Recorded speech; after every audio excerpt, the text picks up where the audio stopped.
Bonjour mes amis, donc voilà, je vous ai laissé du temps pour digérer la dernière vidéo qui a suscité énormément de questions, énormément de débats. C'est très intéressant parce que c'est important de comprendre la différence entre chiites et sunnites. Moi je m'y intéresse comme je m'intéresse à toutes les religions, pas dans un sens nécessairement religieux, pas vraiment, mais dans un sens, si vous voulez, géostratégique, avec une arrière-pensée géostratégique, parce que je prétends qu'on peut rien comprendre à ce qui est en train de se passer aujourd'hui en Syrie, en Irak, et puis par répercussion en Europe, si on ne revient pas aux sources, si vous voulez, de l'islam, et il y a ces événements qui ont scindé l'islam en deux factions qui s'entretuent depuis plus que de 1000 ans aujourd'hui. C'est une guerre éternelle qui ne s'est jamais arrêtée vraiment.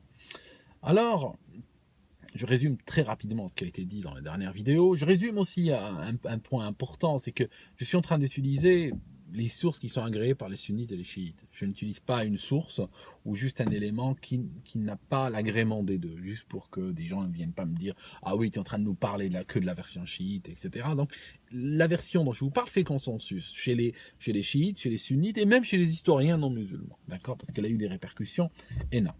Alors, pour résumer très rapidement, l'histoire de la scission de l'islam a été au sujet de ce qu'on appelle Ahl al-Bayt. Ahl al-Bayt, si vous voulez, entre guillemets, traduction littérale, ce sont les gens de la maison. Ce sont les gens de la maison.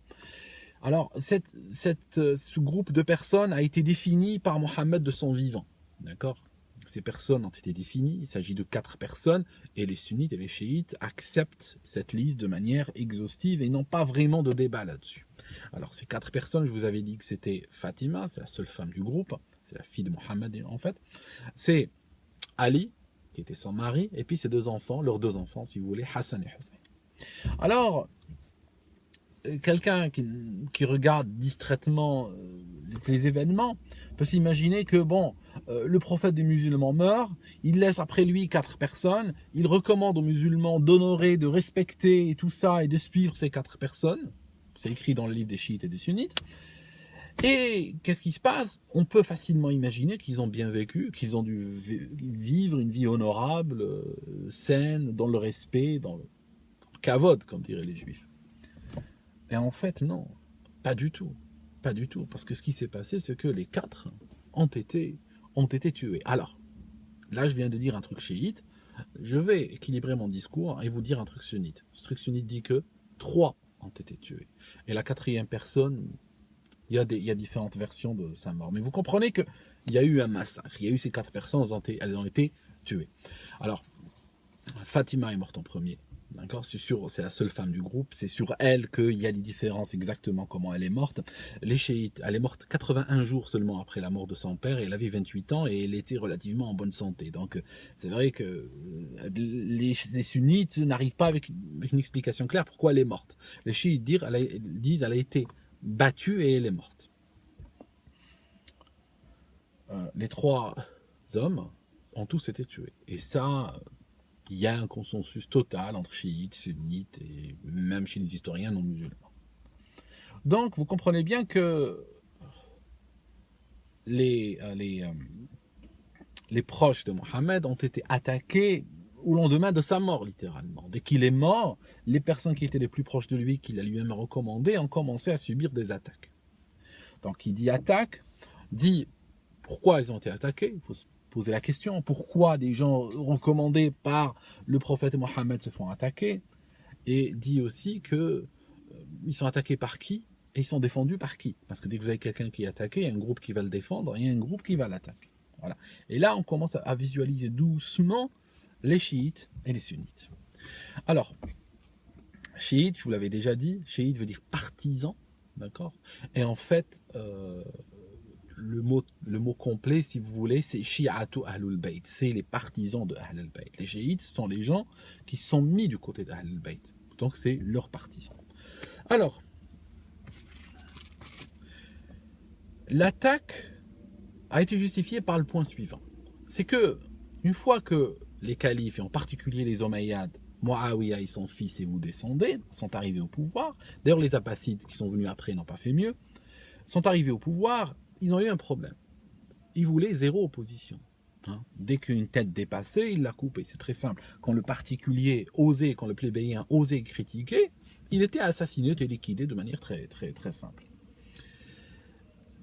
Le problème s'est posé avec les gens qui étaient descendants du prophète Mohammed. Pourquoi? Parce que ceux-là avaient une légitimité que la personne lambda n'a pas. Vous comprenez ce que je veux dire? Ça signifie que leur capacité à toucher l'influence ou à remettre en question le comportement des califes était quand même beaucoup plus grande. Cette capacité était beaucoup plus grande. Parce que justement, ils ont cette aura qui était autour d'eux, qu'ils sont descendants du prophète Mohammed. Quand ils parlent de lui, ils disent mon grand-père, par exemple. Donc effectivement, c'était très difficile à supporter pour les califes. Donc, est arrivée l'idée, au bout d'un moment, ils ont essayé de les soudoyer, ils ont essayé de les menacer, ils ont essayé de les intimider. Mais ceux-là, ils ne voulaient pas s'écraser. Ils ne voulaient pas se laisser acheter. Et à ce moment-là, le calife est arrivé à une option qui était assez simple, mais qui était très courante à l'époque, qui était leur liquidation physique. Mais il ne voulait pas les tuer uniquement, il ne voulait pas que les tuer comme il tuait d'habitude les gens qui étaient opposés à lui, il voulait les tuer et en faire un exemple. Il fallait en faire un exemple spectaculaire, il fallait frapper l'imagination des gens, il fallait leur montrer que vraiment maintenant on a une page qui va tourner et que maintenant il faut suivre le calife aveuglément et cesser de référer à Mohammed et ses descendants, etc. Vraiment il fallait que ça s'arrête. Donc ils ont décidé de faire quelque chose d'extrêmement graphique. Alors ce qui se passe, je vais vous raconter l'histoire aujourd'hui. C'est une histoire, encore une fois, qui fait consensus chez tout le monde. Alors, à Karbala, ici, donc là je vous montre une carte. C'est une carte que j'ai prise de Google. Donc ici vous reconnaissez la Méditerranée. Vous avez Chypre ici. Je vois pas très bien la feuille d'où je suis. Vous avez la Syrie, n'est-ce pas? Et là vous avez l'Irak. Alors ce qui se passe ici, c'est que ce point-là représente Karbala, qui est juste un petit peu au sud de Bagdad. Le calife siège à Damas, en Syrie. Déjà à ce stade-là, en termes, vous avez compris pourquoi Isis cherche à restaurer le califat à Damas. D'accord? Pourquoi la Syrie est particulièrement attaquée? Alors, Hussein, qui était le dernier survivant de Ahl al-Bayt, sur les 4 que je vous ai cités en début de vidéo, 3 sont morts au point où je suis en train de vous parler, et il en reste un. Il reste un qui est là avec ses proches. Hein, on parle d'amis, on parle de cousins, on parle de personnes qui sont toutes, d'une manière ou d'une autre, elles sont connectées au prophète Mohammed familialement parlant. Et puis, il y a leurs femmes, il y a les femmes respectives, et puis il y a les enfants aussi. D'accord? Il y a par exemple, entre autres, il y a Ali ibn al-Hussein, parce qu'il faut savoir que Hussein est le fils de Ali, mais il a aussi donné à son enfant, il l'a nommé comme son père qui a été assassiné. Voilà, donc vous entendez très souvent Ali ibn al-Hussein. Alors, ce qui se passe, c'est qu'ils ont été embusqués à Karbala, d'accord? Ils ont été embusqués à Karbala, et ils ont été assassinés. Alors beaucoup parlent de bataille de Karbala, j'aime pas trop le mot bataille de Karbala, parce que quand je vois bataille, je m'attends à des groupes qui sont en proportions similaires. Là, Ahl al-Bayt de Mohammed était grosso modo 73 personnes, et ils se sont fait attaquer par une armée de 10 000 personnes. Ça signifie que le calife voulait vraiment pas les rater. Il disait, ne me les ratez pas, je les veux. Et donc, il n'avait aucune chance. Alors il leur tombe dessus. Les hommes, tout ce qui résiste et tout sont tués immédiatement, ça, il n'y a pas de problème, le pratique habituel du calife. Et donc, Hussein est décapité. Décapité, sa tête est mise sur un piquet. Il n'y a pas que lui. Quand vous lisez les gens qui étaient témoins à l'époque, il n'y a pas que lui. Il y a plusieurs hommes dont les têtes sont sur des piquets. Mais en particulier, celle de Hussein était mise sur un piquet. Il ressemblait, alors voilà, là c'est là qu'il faut comprendre, il ressemblait au prophète Mohammed. En fait. C'était la symbolique que le calife voulait obtenir. Il voulait obtenir que ce calife-là, il faut savoir que sa grand-mère avait mangé le foie du frère de Mohammed. Elle avait mangé le foie du frère de Mohammed. C'est pour ça que vous avez vu aussi en Syrie quelqu'un couper un soldat et le bouffer, etc. Ça fait ça fait allusion à cet événement-là, qui est très connu par les musulmans. Il y a le film Al-Risala, par exemple, qui est un film pratiquement que tous les musulmans ont vu, qui parle du début de l'islam, etc. Puis qui parle de cet incident où le frère, ou le demi-frère, Ahmin al-Rada'a pour les Arabes, du prophète Mohammed se fait tuer dans une bataille, et puis son foie est enlevé à la demande de cette femme, et elle va donc le bouffer. Et dans les livres, Abu Sufyan, qui est son fils, qui va donner après Muawiyah, qui va donner donc les Omeyyades, on l'appelle dans toute la littérature arabe de l'époque, on l'appelle le fils de la mangeuse de foie humain, Ibn Akilat al-Akbad. Très souvent, il est référé comme ça. Donc, je suis en train de vous parler d'une dynastie littéralement de cannibales, de gens qui mangent de l'humain. Mais ça va immédiatement vous montrer une correspondance par rapport à des événements qui se passent aujourd'hui. Alors, donc ils sont attaqués à Karbala. Les femmes sont enchaînées, les enfants sont enchaînés. Ali ibn al-Hussein, par exemple, est enchaîné. Et il y a une procession qui commence à marcher avec les têtes en avant. Et ce qui se passe, c'est qu'à l'époque, il n'y a pas Twitter, il n'y a pas YouTube, il n'y a pas la télévision. Vous comprenez bien que le régime qui était à Damas avait besoin donc de faire un gros coup de propagande et de choquer partout dans l'Empire. Mais il lui fallait donc montrer des images graphiques aux gens. D'accord? Il a fait quoi donc? Il a demandé, les instructions étaient qu'ils prennent 1000 cavaliers qui étaient sous les ordres de quelqu'un qui s'appelait Shimr ibn al-Jawshan. Et puis ils leur ont dit, vous allez de Karbala jusqu'à Damas, mais pas par le chemin le plus court. Je vous montre à peu près, je dis bien à peu près, un chemin que j'ai essayé de reconstituer d'après les sources historiques. Donc, au lieu de partir, de faire directement Karbala à Damas, qui est déjà pas mal, c'est déjà 800 km, Google dit qu'il y a 167 heures de marche. Ils étaient à cheval en fait. Les cavaliers étaient à cheval, comme leur nom l'indique, et leurs captifs étaient sur des chameaux durant les trajets d'une ville à l'autre. Et quand ils arrivaient à la ville en question, ils les faisaient descendre des chameaux et ils les faisaient rentrer dans la ville, les têtes toujours tenues sur des piquets, comme ça au-dessus de la foule, pour que la foule puisse les voir. Et puis le reste, les prisonniers attachés, enchaînés sous les pierres, les insultes, etc., pour créer une image graphique qui montre que l'ère Mohammed est finie.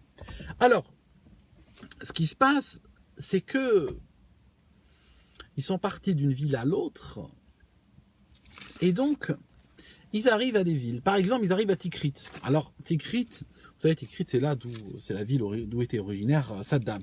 Tikrit, c'est là. Tikrit, c'est cette ville-là. Vous pouvez voir sur Google Earth. C'est au nord de Bagdad. Tikrit, à l'époque, était une ville de chrétiens. Et les chrétiens étaient choqués par ce qui s'est passé. Parce qu'il faut savoir que cette histoire de l'assassinat de la famille de Mohammed est partie comme une traînée de poudre. Ça a choqué jusqu'en Inde. Même dans la littérature hindoue, on trouve des traces de cette histoire. Ça a généré des livres, ça a généré des toiles. Ça, c'est par exemple c'est une toile qui est à New York, au musée de Brooklyn. C'est une toile qui parle de la bataille de Karbala. Ça a influencé en fait énormément de monde. Alors, quand ils arrivent à Tikrit, les chrétiens disent il y a les musulmans qui arrivent, ils ont massacré la famille de leur prophète, ils sont en train de se balader avec leurs têtes et leurs captifs, etc. Et on veut rien à faire avec eux. Ne les laissez pas rentrer. Donc qu'est-ce qu'ils ont fait? Ils ont fermé les portes de la ville, ils ont commencé à faire sonner les cloches des églises, et ils ont interdit à cette procession macabre d'arriver chez eux. Je coupe la vidéo rapidement et je reviens, juste pour éviter d'avoir plus que 15 minutes d'un coup. Donc je disais que ils sont arrivés à Tikrit, ils ont été chassés de Tikrit, ils n'ont pas pu continuer. Et ce qui se passe, c'est qu'ils arrivent à Homs, par exemple. Ils arrivent à Homs. Alors, Homs, est-ce que j'arrive à situer ça sur une carte? Est-ce qu'elle se voit dans ma carte? Bon, Homs, c'est déjà loin. Homs, c'était... J'ai pas les villes dans l'ordre. Homs, c'est déjà au nord de Damas. Homs, c'est ici, d'accord? Homs, c'est ici, et elle était peuplée de musulmans. Et ces musulmans empêchent cette procession macabre du calife de rentrer. Ils les empêchent de rentrer, ils leur jettent des pierres, ils étaient bons à jeter des pierres, et puis ils tuent 26 cavaliers. Et puis, cette procession ne peut pas rentrer, ils sont obligés de continuer de passer leur chemin. Et en fait, ce qui se passe, c'est qu'en fonction, par exemple, la ville de Baalbek, les accueille. Ils sont accueillis avec la fête, les tambours, etc. Puis les gens jettent les pierres sur la famille de Mohammed, etc. Ils sont très heureux. Alors, il y a un truc intéressant, c'est que une fois qu'ils arrivent à Damas, ils arrivent par la porte est de Damas. C'est cette porte-là, elle existe jusqu'à maintenant, elle est toujours debout. Hein. J'ai trouvé quelques images. Hein, vous voyez que la ville s'est construite autour et tout. Maintenant, il n'y a qu'un petit bout de pierre là qui est debout au milieu. C'est la porte par laquelle ils les ont fait rentrer. Ils avaient décoré Damas, etc. Et toujours les têtes au bout des piquets et puis les gens qui reçoivent des coups de fouet et tout ça. Et ce qui se passe, c'est que dans une histoire que j'ai trouvée dans un des récits, quand ils sont rentrés à Damas et puis que la foule a commencé à s'exciter autour d'eux et les insulter et tout ça, il y a un chrétien, il y a quelqu'un qui raconte, alors j'ai perdu mes feuilles, j'arrive plus à les retrouver. Il raconte, il dit que son compagnon était chrétien et tellement il n'a pas supporté ce qui était en train de se passer, il a sorti son épée, il a commencé à attaquer cette foule de lynchards. Il en a tué plusieurs et il s'est fait tuer. Donc pour vous dire que même un chrétien, d'ailleurs ce qui se passe, c'est que j'étais surpris moi-même, hein, je ne le savais pas, je ne le cherchais pas, je lisais les sources à ce sujet-là au kilomètre et j'ai été impressionné par une chose, je vous dis laquelle. J'ai reçu pas mal d'emails de chrétiens me disant que suite à mes vidéos, ce qu'ils ont appris dans mes vidéos, et puis leurs propres recherches, des fois ça les a incités à les chercher, ils ont été extrêmement choqués et puis peinés par la souffrance de Ahl al-Bayt, par la souffrance des proches de Mohammed. Et beaucoup me disent, j'étais choqué par le sort qui a été réservé et j'ai eu mal directement, comme ça, des chrétiens me disaient, j'ai eu mal pour le sort qui leur a été réservé, la souffrance qui a été la leur. Parce qu'il faut savoir que les chrétiens de l'époque, et même maintenant, ont vu dans leur souffrance, dans la souffrance de Hussein et son exécution et tout ça, ils ont vu là-dedans une sorte de souffrance comme la souffrance de Jésus-Christ dans la culture chrétienne. Ils ont vu quelque chose de cette nature-là. Ils l'ont vu un peu comme le Jésus des musulmans, si vous voulez. Et donc, ce qui se passe, c'est que ils sont rentrés donc à Damas, ils ont été emprisonnés. Et en fait, c'est drôle cette réaction des chrétiens parce que ça montre que probablement le bon sang ou les bons principes ou la bonne appartenance, la bonne âme ne ment jamais. Parce que ce qui se passe, c'est que 1400 ans plus tard, ces chrétiens qui m'ont écrit ont réagi, sans le savoir. Ont réagi exactement comment d'autres chrétiens ont réagi il y a 1400 ans quand ils ont vécu ça. Vous comprenez ? C'est ça Parce que quand tu lis ça dans le texte, quand tu lis dans le texte écrit les textes écrits par les écrivains de l'époque, il y avait des écrivains, il y avait des peintres, il y avait des poètes, plein de gens ont écrit là-dessus. Et tu lis que les chrétiens ont pris la défense de la famille de Mohammed, tu te dis, au départ ça frappe. D'accord ? Après, quand je reçois des emails de chrétiens aujourd'hui, qui sans savoir ce qui s'était passé à l'époque, sans savoir que des chrétiens avaient pris la défense de la famille de Mohammed, les défendent aujourd'hui, ça donne une force au texte, tu comprends, ça donne une réalité, ça fait que ce texte, tu peux le toucher réellement dans la vie d'aujourd'hui, dans notre vécu d'aujourd'hui.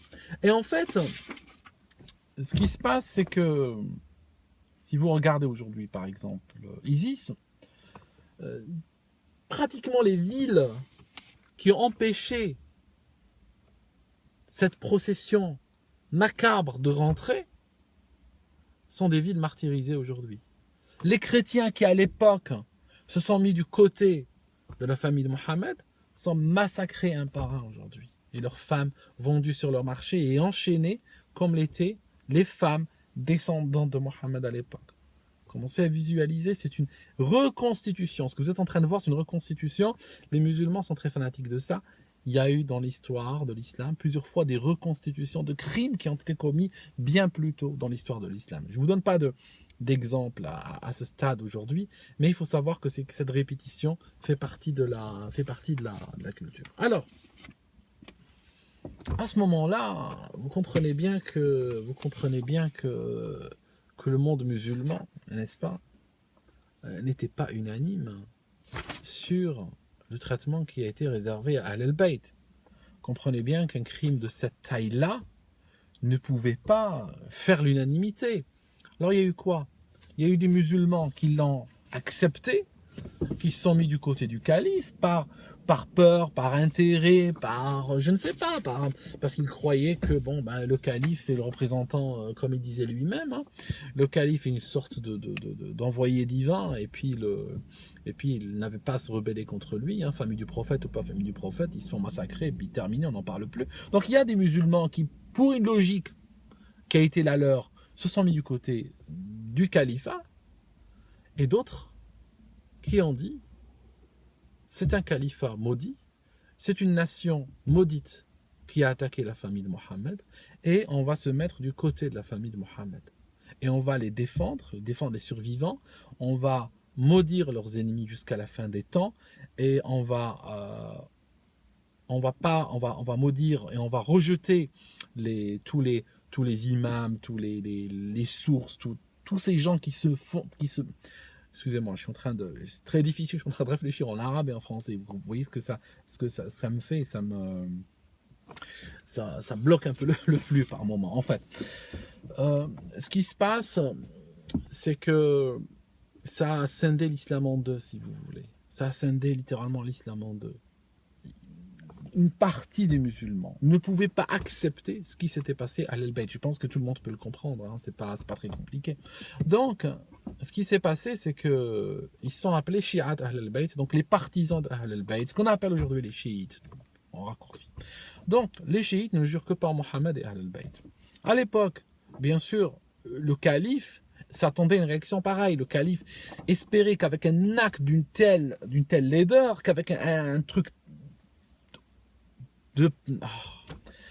il faut vraiment que je réfléchisse en français. Il s'attendait qu'avec un truc pareil, il allait terroriser les gens et leur scier les jambes littéralement. Et en partie, il a réussi, parce que beaucoup de gens se sont mis de son côté. Ceux qui ont résisté, ceux qui ont protesté, il a lancé les gens derrière eux, il a dit qu'il faut les tuer.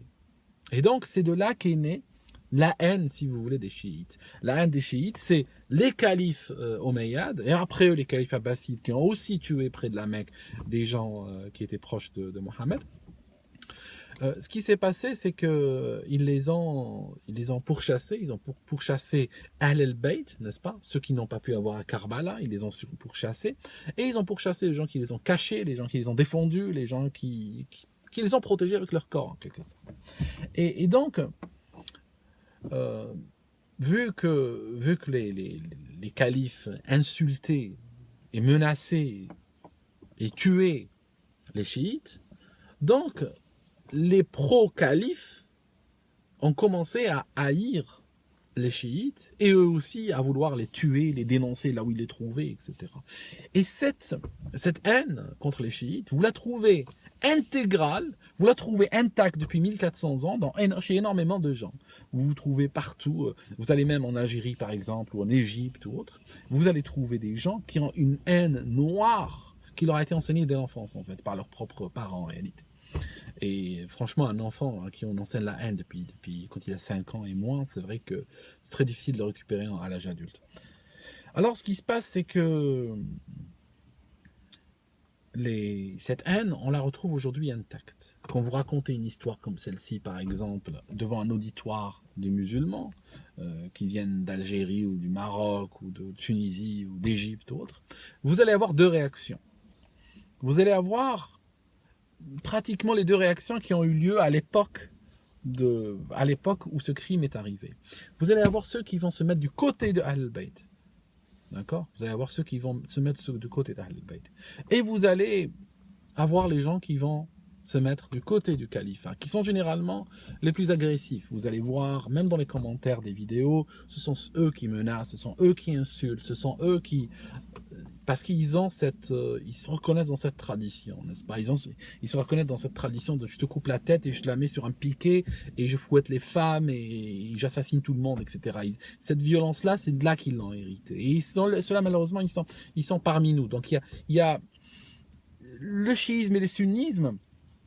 Si vous dézoomez de trop loin, vous allez dire, bon, ce pays, prenez l'Iran, vous dites l'Iran est chiite, l'Algérie c'est sunnite, vous allez voir les choses comme ça. Mais en réalité, c'est une division assez artificielle, parce que si vous regardez dans les sensibilités des gens, vous allez voir que dans le même pays, dans le même immeuble, vous allez avoir différentes sensibilités. Vous avez la sensibilité pro-Ahl al-Bayt, qui est une sensibilité, on va dire, de nature chiite, hein, forcément, parce que chiite veut dire partisan. Donc s'il est partisan d'Ahl al-Bayt, ben, c'est un chiite, même s'il ne le sait pas. Et vous avez la sensibilité qui est contre cela, et qui va généralement promouvoir la violence contre eux et défendre justement tous les auteurs et tout ça qui ont été contre eux durant toute l'histoire. Voilà un petit peu la chose. Voilà, je pense que ça a été clair jusque-là. Je ne suis même pas sûr si ça a été clair. Enfin, je pense que c'était clair quand même. Juste pour information, je ne suis ni sunnite ni chiite. Je pense que je vous l'ai dit déjà, je l'ai dit 1000 fois, mais le problème c'est que les gens aiment bien tellement mettre dans des catégories que si je parle de judaïsme, on dit t'es juif, si je parle de chiisme, on dit t'es chiite, si je parle de christianisme, on dit t'es chrétien, etc. Parce qu'il y a toujours cette volonté de vouloir mettre les gens dans des cases. Enfin, vous comprenez, c'est l'époque qui veut ça. En tout cas, voilà, si vous avez des questions, continuez à les poser. Et franchement, ceux qui ont grandi dans la haine, il y a énormément de gens qui ont grandi dans la haine, c'est une haine noire, leur cœur est noir, parce qu'on leur a fourré des idées pourries dès l'enfance. J'espère que le fait de savoir les vérités, j'espère que le fait que l'histoire est devenue accessible aujourd'hui. Aujourd'hui, c'est plus papa, maman qui te raconte des conneries. Aujourd'hui, il y a l'internet, il y a toutes les sources qui sont en ligne, tout est gratuit, tout est disponible. J'espère que tu profiteras, même si tu as 60 ans, j'espère que tu profiteras de cette opportunité qui t'est donnée aujourd'hui, d'essayer de revoir les fondamentaux sur lesquels tu as basé un certain nombre de sentiments, et que tu puisses essayer de voir si tu ne peux pas t'en sortir malgré tout de cette haine gratuite. Enfin, voilà, je vous laisse mes amis et puis je vais rentrer.